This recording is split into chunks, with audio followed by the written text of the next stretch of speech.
بسم الله الرحمن الرحيم ختم الله على قلوبهم وعلى سمعهم وعلى أبصارهم غشاوة ولهم عذاب عظيم.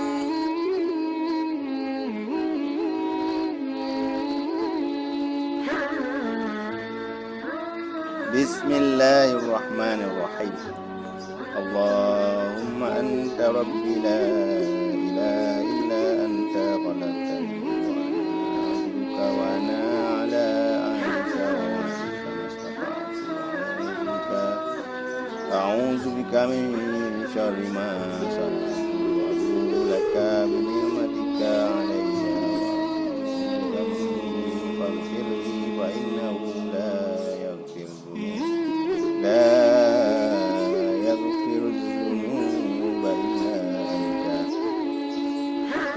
Ya Allah, Engkau adalah Rabbku, tidak Tuhan selain Engkau. Engkau telah menciptakan diriku dan aku adalah hamba. Aku telah berada dalam fitrah dan